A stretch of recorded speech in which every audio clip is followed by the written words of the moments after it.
नमस्कार, किसान समाचार में आप सभी का स्वागत है। सबसे पहले मुख्य समाचार।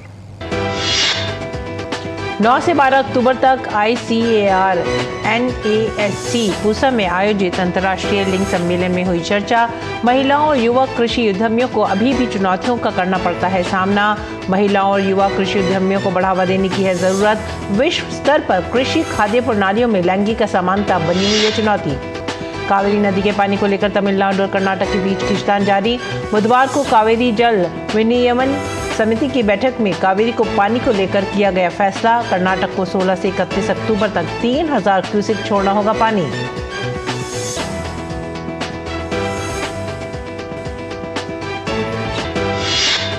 मुख्यमंत्री मनोहर लाल खट्टर की अध्यक्षता में बुधवार को हरियाणा कैबिनेट की हुई बैठक। विलेज फार्मर लैंड एक्ट में संशोधन पर भी हुई चर्चा।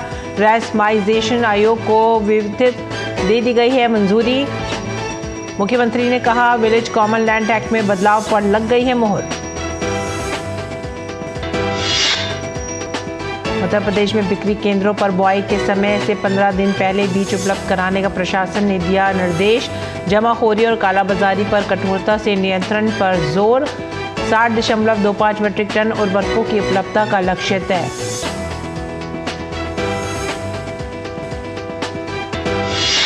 महाराष्ट्र मुंबई में राज्य मंत्रिमंडल की बैठक में लिया गया निर्णय। महाराष्ट्र सरकार जल विद्युत उत्पादन में निजी निवेश और पंप स्टोरेज परियोजना स्थापित करने संबंधी नीति पर कर रही है काम। महाराष्ट्र सरकार जल्द ही जल विद्युत उत्पादन और पंप स्टोरेज परियोजना स्थापित करने में लाएगी निजी निवेश।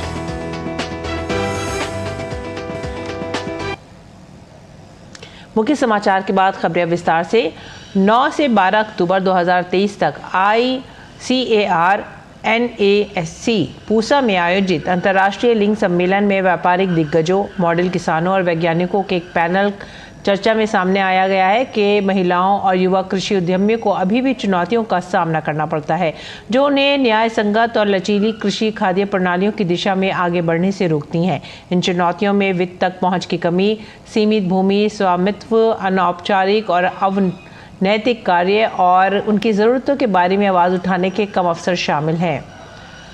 अनुसंधान से प्रभाव तक न्याय संगत और लचीली कृषि खाद्य प्रणालियां की मेज़बानी CGIAR जेंडर इम्पैक्ट प्लेटफॉर्म और भारतीय कृषि अनुसंधान परिषद द्वारा की गई है।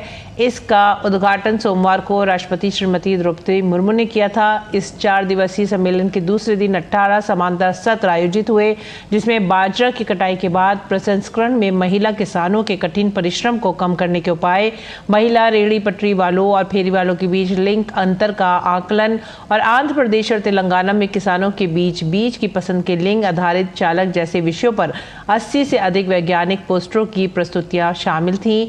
सम्मेलन के महत्व पर CGIAR जेंडर इम्पैक्ट प्लेटफॉर्म के निदेशक डॉक्टर निकोलिन डीहान ने कहा कि विश्व स्तर पर कृषि खाद्य प्रणालियों में लैंगिक असमानता एक बहुत ही महत्वपूर्ण चुनौती बनी हुई है। विश्व स्तर पर कृषि खाद्य प्रणालियों में लैंगिक असमानता एक बहुत ही महत्वपूर्ण चुनौती बनी हुई है। कुल मिलाकर भोजन में महिलाएं अक्सर पुरुषों की तुलना में कम सुरक्षित होती हैं और वह बाढ़ और सूखे जैसे बाहरी झटकों से भी अधिक प्रभावित होती हैं। नीति निर्माताओं और निवेशकों को सर्वोत्तम समाधानों की दिशा में मार्गदर्शन करने के लिए अनुसंधान, साक्ष्य और व्यवहारिक समझ का संयोजन किया जा रहा है जो लैंगिक समानता और महिला सशक्तिकरण पर वैश्विक लक्ष्यों को प्राप्त करने में मदद कर सकता है। और आगे बढ़ते हैं अगली खबर की तरफ। कावेरी नदी के पानी को लेकर तमिलनाडु और कर्नाटक के बीच खींचतान जारी है। बुधवार को कावेरी जल विनियमन समिति की बैठक में कावेरी के पानी को लेकर फैसला किया गया। इसके मुताबिक कर्नाटक को 16 से 31 अक्टूबर तक 3000 क्यूसेक पानी छोड़ना सुनिश्चित करना होगा। कर्नाटक के पूर्व CM और BJP नेता बसवराज बोम्मई ने इस सिद्धारमैया सरकार की विफलता करार दिया है। Government of Karnataka is unable to point out this in CWRC, CWMA, even in Supreme Court. And the Chief Minister had promised that they will go IA against the earlier order of CWMA. They have not gone and they have been obeying this. The result is that one more order has been slapped on Karnataka to release 3000 cusecs of water for next 15 days. So it's a failure of the government of Karnataka also. मुख्यमंत्री मनोहर लाल खट्टर की अध्यक्षता में बुधवार को Haryana cabinet की बैठक हुई है। बैठक में कई एजेंडे रखे गए। बैठक खत्म होने के बाद मुख्यमंत्री मनोहर लाल खट्टर ने जानकारी दी।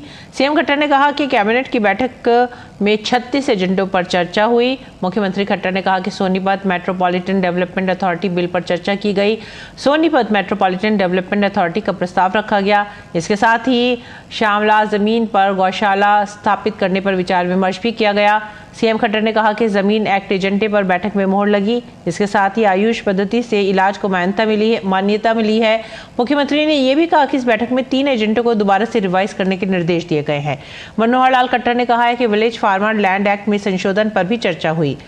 रैसमाइजेशन आयोग को विधिवत मंजूरी दे दी गई है। मुख्यमंत्री ने जानकारी दी कि विलेज कॉमन लैंड एक्ट में बदलाव पर मोहर लग गई है। उत्तर प्रदेश सरकार किसानों को सशक्त बना रही है। इसी प्रयास से कृषि का परिदृश्य तेजी से बदल रहा है। किसानों के उत्थान से इस क्षेत्र में सकारात्मक सुधारों से विकास व समृद्धि की नई संभावनाएं उपजी हैं। 60.25 मीट्रिक टन उर्वरकों की उपलब्धता का लक्ष्य तय है। बिक्री केंद्र पर बुआई के समय से 15 दिन पहले बीज उपलब्ध कराने का निर्देश दिया गया है। योगी सरकार की ओर से ये कहा गया है कि सुनिश्चित किया जाए कि प्रदेश में प्राप्त होने वाले उर्वरकों का निर्धारित मूल्य पर ही वितरण हो। जमाखोरी व कालाबाजारी पर कठोरता से नियंत्रण किया जाए। प्रदेश में रबी 2022-23 में 59.45 लाख मीट्रिक टन रासायनिक उर्वरकों का वितरण खपत हुई थी। 2023-24 के लिए 60.25 लाख मीट्रिक टन उर्वरकों की उपलब्धता का लक्ष्य प्रस्तावित है। 2022-23 में कुल खपत 59.45 मीट्रिक टन थी। 2023-24 में इसका लक्ष्य 60.25 मीट्रिक टन उर्वरकों की उपलब्धता का लक्ष्य तय किया गया है। कृषि निवेशों की उपलब्धता के लिए समय सारिणी तय की गई है।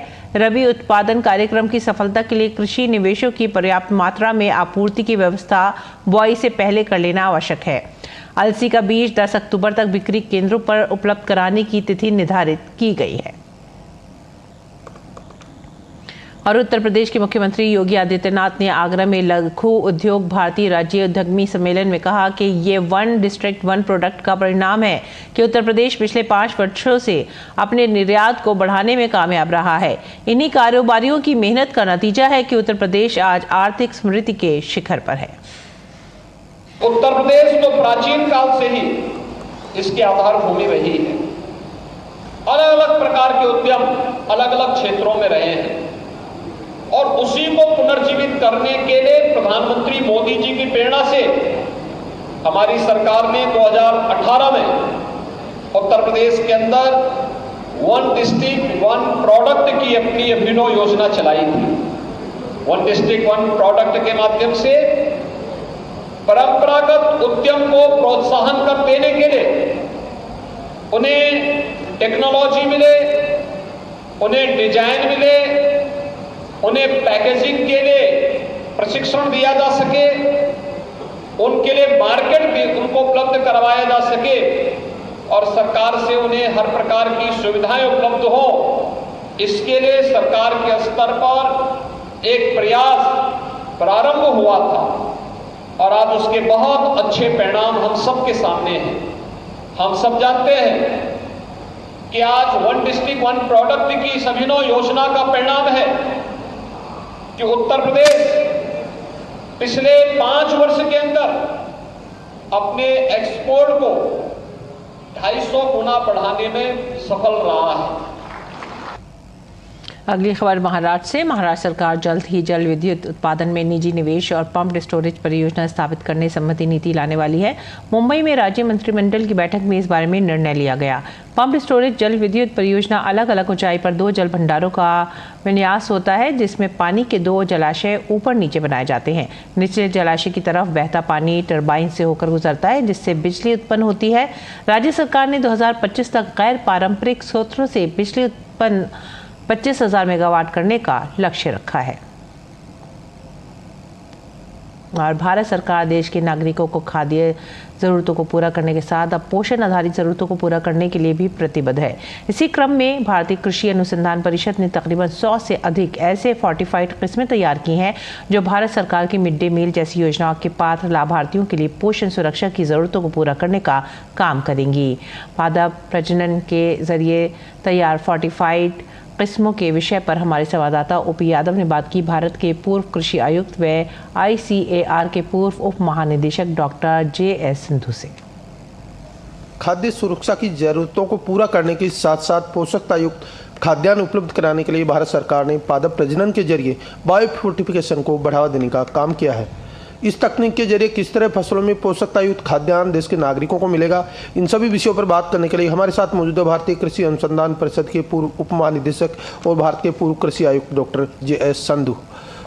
सर, खाद्य सुरक्षा देश की ज़रूरत रही है और इसी के तहत अब बायोफोर्टिफिकेशन नया कॉन्सेप्ट सरकार ने कई दिनों से चला रखा है। इसकी क्या महत्ता थी और इसकी ज़रूरत कैसे पड़ी और कौन कौन सी फसलें हैं जिनमें इसका प्रयोग कर रहे हैं? देखिए, खाद्य सुरक्षा में हमने बहुत, हमारे देश ने अच्छा कार्य किया है और जो हमारा फूड ग्रेन प्रोडक्शन है उसमें काफ़ी अच्छी वृद्धि हुई है। तो आज के दिन अगर हम बात करें तो हमारे देश के जितने भी प्रदेश हैं ऑलमोस्ट सभी जो है फूड ग्रेन प्रोडक्शन में सेल्फ सफिशिएंट के पास हो गए हैं। तो अब हम दूसरी स्टेज पर जाना चाहते हैं कि उनको जो है पोषक सुरक्षा या न्यूट्रिशन सिक्योरिटी भी हम उनको प्रदान करें। मिड डे मील जैसी व्यापक स्तर की राष्ट्रीय योजनाएं हैं जिनमें गरीबों को और ज़रूरतमंद और पात्र लाभार्थियों को खाद्य सुरक्षा की जरूरत पूरा करने के साथ साथ पोषकता युक्त खाद्यान्न उपलब्ध कराने के लिए सरकार लगातार काम कर रही है। ऐसे में बायोफोर्टिफाइड जो क्रॉप्स हैं उनके जरिए उनकी खाद्य सुरक्षा की ज़रूरतों को पूरा करने में कितना फ़ायदा होगा? देखिए, अभी जो हम जितनी वैरायटीज़ हैं वो जिनमें हमने एडिशनल ये जो पोषक तत्व डाले हैं उनकी यील्ड भी कम नहीं है कि किसान को भी उसका कोई नुकसान नहीं है। तो ज़्यादातर हम जो है उनका प्रोडक्शन कर रहे हैं। तो अल्टीमेटली जो जितना भी गवर्नमेंट प्रोक्योरमेंट करती है, चाहे गेहूं का है, जो राइस का है, तो उसमें मैं आग्रह करूंगा गवर्नमेंट से कि वो ऐसी वैरायटी जो बायोफोर्टिफाइड हैं उनका जो है विशेष तौर पर प्रोक्योरमेंट करके हमारे जो PDS सिस्टम है, जहाँ गवर्नमेंट के और प्रोग्राम हैं, वो उसमें जो है वितरण करके हम जो बच्चों में जो पोषण की जो कमी जो होती है उसको हम दूर कर सकते हैं। ये एक बड़े प्रोग्राम के रूप में इसको चलाया जा सकता है। मुख्य कौन कौन सी फसलें ICAR में हैं जिनमें बायोफोर्टिफाइड वैरायटीज निकाली जा रही हैं? पोषक तत्वों के हिसाब से हमने गेहूं के अंदर जिंक और आयरन की जो वैरायटीज़ रिलीज़ की हैं। इसी प्रकार चावल में ज़्यादा प्रोटीन वाली और उसमें जिंक एंड आयरन की भी वैरायटीज़ को रिलीज़ किया है। ऐसा मक्का भी कुछ मतलब हमारे पूर्वी भारत में खाया जाता है। उसमें विटामिन C एक इम्पॉर्टेंट जो विटामिन होता है उसको युक्त हमने उसको भी बनाया है। आप QPM मेज का नाम, अपने क्वालिटी प्रोटीन मेज का नाम पहले ही सुन रखा था, उसमें अब विटामिन C भी हमने इंट्रोड्यूस किया है। तो भारत के पूर्व कृषि आयुक्त और ICAR के पूर्व उप महानिदेशक डॉक्टर JS संधू, जिनका मानना है कि पादप प्रजनन के जरिए बायोफोर्टिफाइड किस्में तैयार करने से एक और जहां देश की खाद्य सुरक्षा की ज़रूरतों को पूरा करने का काम हो रहा है, वहीं दूसरी ओर माल न्यूट्रिशन की कमी को पूर्ति करके देश को स्वस्थ और सेहतमंद बनाने का महत्वपूर्ण प्रयास भी हो रहा है। मेरे सहयोगी कैमरामैन मोंटी के साथ मैं OP Yadav, DD news, Delhi. Uttar Pradesh Sambhal क्षेत्र में प्रशासन की ओर से ये प्रयास किए जा रहे हैं कि किसान खेतों में पराली ना जलाएं। प्रशासन ने बताया कि पराली के लिए किसानों की समस्याओं को दूर करने की सरकार हर संभव कोशिश कर रही है। संभल क्षेत्र में लगातार कृषक भाई पराली न जलाएं, इसे तो जन जागृति फैलाई जा रही है, जगह जगह बैठकें की जा रही हैं। इसमें कृषि विभाग के और राजस्व विभाग की टीमों को लगाया भी गया है। एक प्रचार वाहन इसे तो चलाया जा रहा है कि इसमें किसान भाइयों से अपील की जा रही है कि वह किसी भी दशा में फसल अवशेषों को खेत में न जलाएं। और आइए बात करते हैं मंडी भाव की। देखते हैं क्या रहा देश भर की मंडियों में भाव।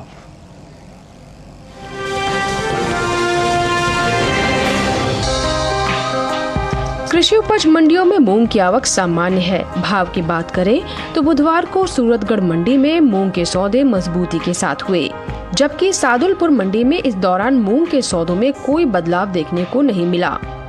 एग मार्क नेट के मुताबिक राजस्थान की बाड़मेर मंडी में 10 अक्टूबर को मूंग का भाव रहा 7,900 रुपए। 11 अक्टूबर को इसके भाव में 200 रुपए की गिरावट आई और भाव हो गया 7,700 रुपए प्रति क्विंटल। हालांकि राज्य की ही सादुलपुर मंडी में बीते 2 दिनों के दौरान मूंग के भाव स्थिर रहे। यहाँ 10 और 11 अक्टूबर को मूंग 7,900 रुपए पर बिकी, जबकि सूरतगढ़ मंडी में इस दौरान मूंग के सौदों में मजबूती के साथ कारोबार हुआ।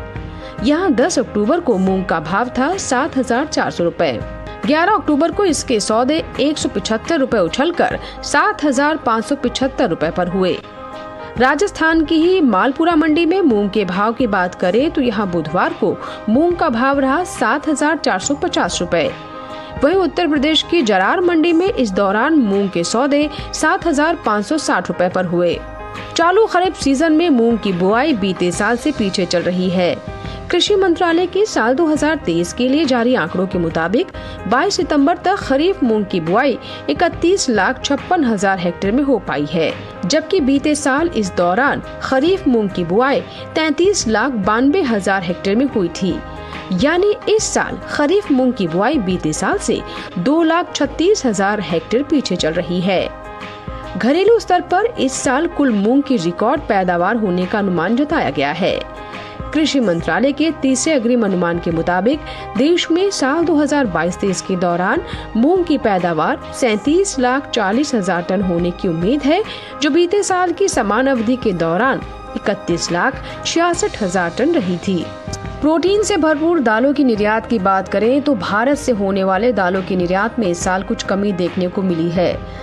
दलहन के निर्यात में चालू वित्त वर्ष 2023-24 के अप्रैल से जुलाई महीने के दौरान 8% की कमी आई है। एपिडा के मुताबिक साल 2023-24 में बीते 4 महीने के दौरान कुल दलहन का निर्यात 2,32,000 टन के पार पहुंच गया है, जबकि साल 2022-23 के दौरान दलहन का कुल निर्यात 3,25,000 टन का हुआ था।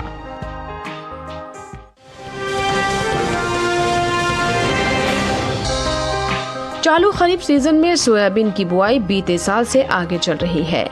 कृषि मंत्रालय की साल 2023 के लिए जारी आंकड़ों के मुताबिक 22 सितंबर तक सोयाबीन की बुआई 125.59 लाख हेक्टेयर में हो चुकी है, जबकि साल 2022 के दौरान खरीफ सोयाबीन की खेती 124.77 लाख हेक्टेयर में हुई है। फिलहाल कृषि उपज मंडियों में सोयाबीन की आवक सामान्य बनी हुई है। बुधवार को गुजरात, राजस्थान और मध्य प्रदेश की अधिकतर मंडियों में सोयाबीन बिकवाली के लिए पहुंची। भाव की बात करें तो गुजरात की जेतपुर और मध्य प्रदेश की खातेगांव मंडी में सोयाबीन के सौदों में मजबूती के साथ कारोबार हुआ। वहीं खुजनेर, जलगांव और कोटा मंडी में इस दौरान सोयाबीन के भाव में कोई बदलाव देखने को नहीं मिला। एग मार्क नेट के मुताबिक गुजरात के जेतपुर मंडी में 10 अक्टूबर को सोयाबीन का भाव था 4,200 रुपए। 11 अक्टूबर को इसके भाव में 50 रुपए की तेजी आई और भाव जा पहुंचा 4,250 रुपए पर। मध्य प्रदेश की खातेगांव मंडी में इस दौरान सोयाबीन के सौदों में मजबूती के साथ कारोबार हुआ। यहाँ 10 अक्टूबर को सोयाबीन का भाव रहा 3,800 रुपए। 11 अक्टूबर को इसके सौदे 200 रुपए उछलकर 4,000 रुपए पर हुए। हालांकि राज्य की ही खुजनेर मंडी में बीते 2 दिनों के दौरान पीली सोयाबीन के भाव स्थिर रहे। 10 और 11 अक्टूबर को यहाँ पीली सोयाबीन 4,100 रुपए पर बिकी। महाराष्ट्र की जलगांव मंडी में 10 अक्टूबर को सोयाबीन का भाव रहा 4,150 रुपए। 11 अक्टूबर को इसके सौदों में कोई बदलाव देखने को नहीं मिला और भाव 4,150 रुपए पर बना रहा। राजस्थान की कोटा मंडी में भी सोयाबीन के भाव में स्थिरता देखने को मिली। यहाँ 11 अक्टूबर को सोयाबीन किसी उठापटक के 4,250 रुपए पर बिकी। इस साल कुल तिलहन की उपज का रिकॉर्ड टूटने जा रहा है। कृषि मंत्रालय के तीसरे अग्रिम अनुमान के मुताबिक देश में घरेलू स्तर पर कुल तिलहन की पैदावार रिकॉर्ड स्तर पर पहुंच गई है। साल 2022-23 के दौरान कुल तिलहन की पैदावार 409.96 लाख टन होने का अनुमान है, जो पिछले साल की तिलहन उत्पादन की तुलना में 30.33 लाख टन अधिक है। जबकि बीते साल की समान अवधि के दौरान कुल तिलहन की उपज 379.63 लाख टन थी। कुल तिलहनी फसलों की उपज में शामिल सोयाबीन की पैदावार इस साल रिकॉर्ड स्तर पर जा सकती है। साल 2022-23 के दौरान खरीफ सोयाबीन की उपज 149.76 लाख टन होने का अनुमान जताया गया है, जबकि बीते साल इस दौरान खरीफ सोयाबीन की पैदावार 129.87 लाख टन थी।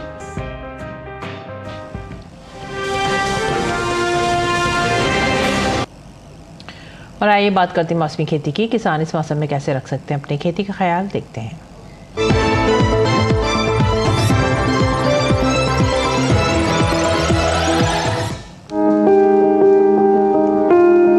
आंध्र प्रदेश में मूंगफली में इल्लियों की रोकथाम के लिए जरूरी दवाओं का स्प्रे करें। आंध्र प्रदेश के गन्ना किसान गन्ने में पोरी भेदक के नियंत्रण के लिए आवश्यक कीटनाशकों का छिड़काव करें। आंध्र प्रदेश में कपास में चूसक कीट के नियंत्रण के लिए एसिटामेप्रिड का छिड़काव करें। साथ ही कपास के खेतों को कीटों से बचाने के लिए पीले चिपचिपे जाल लगाएं। अगर यहाँ कपास में गुलाबी इल्ली का प्रकोप दिखाई दे तो नीम के तेल का स्प्रे कर लें। आंध्र प्रदेश में ही मिर्च, बैंगन और टमाटर की नर्सरियों को सड़न रोग से बचाने के लिए कॉपर ऑक्सीक्लोराइड का छिड़काव कर लें। यहाँ पपीते में तना गलन रोग दिखाई देने पर इसकी रोकथाम के लिए रेडोमिल का इस्तेमाल करें। आंध्र प्रदेश में अरहर में जाला कीट के नियंत्रण के लिए दवाओं का छिड़काव कर लें। आंध्र प्रदेश के किसान कुल्थी दाल की विभिन्न किस्मों की बुआई कर सकते हैं। साथ ही यहाँ सभी सब्जियों में चूसक कीट के नियंत्रण के लिए एमिटाक्लोप्रिड छिड़कें। आंध्र प्रदेश में ही भिंडी में पत्ती धब्बा रोग के नियंत्रण के लिए किसान विशेषज्ञों की सलाह से दवाएं छिड़क लें। यहाँ के धान किसान धान में पत्ती फटना रोग की रोकथाम के लिए कीटनाशकों का छिड़काव कर लें।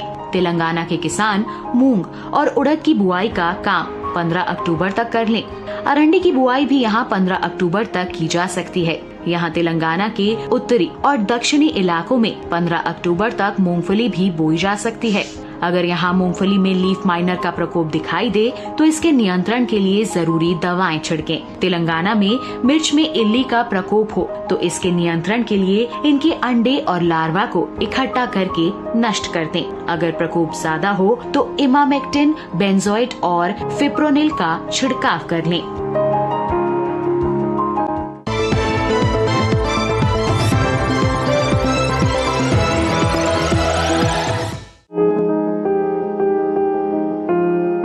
शलजम को वैसे भी सभी तरह की मिट्टी में बोया जा सकता है, लेकिन दोमट मिट्टी सबसे उत्तम होती है। शलजम के खेत से जल निकास की समुचित व्यवस्था जरूरी है। पूसा कंचन, पूसा श्वेता और पंजाब श्वेत, पूसा स्वर्णिमा और स्नोबॉल इसकी प्रमुख किस्में हैं। 1 हेक्टेयर खेत के लिए 3 से 4 किलोग्राम बीज पर्याप्त होता है। शलजम की खेती के लिए खेत को भुरभुरा बना लेना चाहिए। इसके लिए पहली जुताई मिट्टी पलटने वाले हल से करनी चाहिए। इसके बाद 3 से 4 जुताई देसी हल या कल्टीवेटर से करनी चाहिए और पाटा लगा देना चाहिए। शलजम की बुआई कतारों में करें, लेकिन बरसात के मौसम में मेड़ों पर लगाना ज्यादा अच्छा रहेगा। कतार से कतार की दूरी 30 से 45 सेंटीमीटर, जबकि बीज से बीज की दूरी 10 से 15 सेंटीमीटर, आधे से पौन हाथ। बुआई के 8 से 10 दिन बाद पहली सिंचाई करें। उसके बाद जरूरत पड़ने पर 10 से 12 दिन के अंतराल पर पानी देते रहें। बोने के 25 से 30 दिन बाद मिट्टी चढ़ा दें। इसकी 2 से 3 निराई और गुड़ाई करनी पड़ती है। शलजम में व्हाइट रस्ट, सर्कोस्पोरा, पीला रोग, अल्टरनेरिया और पर्ण अंगमारी जैसी बीमारियां हो सकती हैं। इनकी रोकथाम के लिए फफूंदनाशक दवा इंडोफिल M45 की 0.2% घोल का छिड़काव करें। शलजम में माहो, मूंगी, बालदार कीड़ा, सुंडी, आरा मक्खी और डायमंड बैक मोथ जैसे कीट भी हमला कर सकते हैं। बचाव के लिए 0.05% क्लोरोवास का प्रयोग करना ठीक रहेगा। समय समय पर विशेषज्ञों की सलाह भी लेते रहें।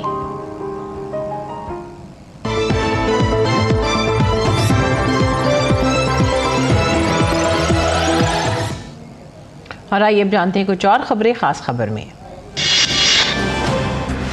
उत्तराखंड के दौरे पर पहुंचे प्रधानमंत्री नरेंद्र मोदी ने पिथौरागढ़ के सीमावर्ती क्षेत्र में स्थित आदि कैलाश के दर्शन किए।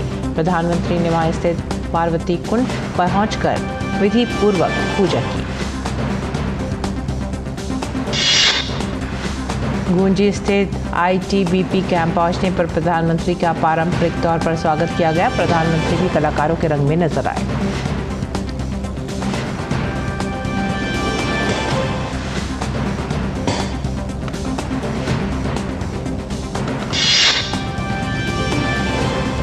भाजपा कार्यकर्ताओं ने दिल्ली शराब नीति मामले को लेकर दिल्ली सरकार के खिलाफ विरोध प्रदर्शन किया। इस मामले में अभी तक आम आदमी पार्टी के मनीष सिसोदिया और संजय सिंह को गिरफ्तार किया जा चुका है।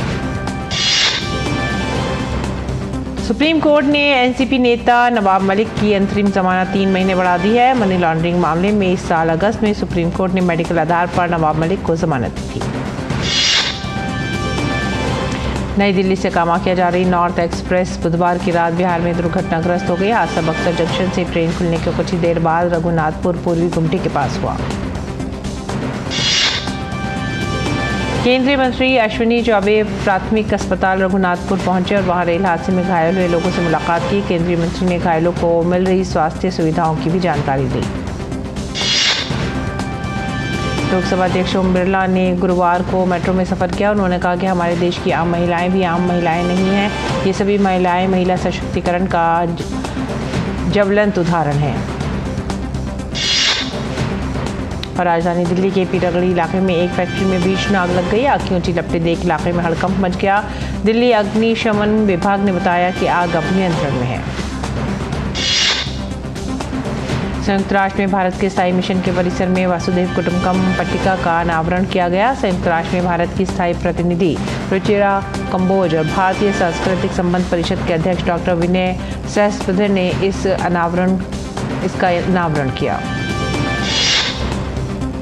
पश्चिम बंगाल के कोलकाता में दुर्गा पूजा को लेकर लोगों में उत्साह देखने को मिल रहा है। दुर्गा पूजा के लिए लोगों ने विभिन्न प्रकार के थीम आधारित पंडाल तैयार किए हैं। अंतर्राष्ट्रीय बाजार में कच्चे तेल के दाम में गिरावट का रुख है। पिछले 24 घंटे में ब्रेंट क्रूड का भाव घटकर $86 प्रति बैरल और WTI क्रूड $84 प्रति बैरल के करीब आ गया है। इसी के साथ ही आप हमारी पूरी टीम को दीजिए आज्ञा। नमस्कार।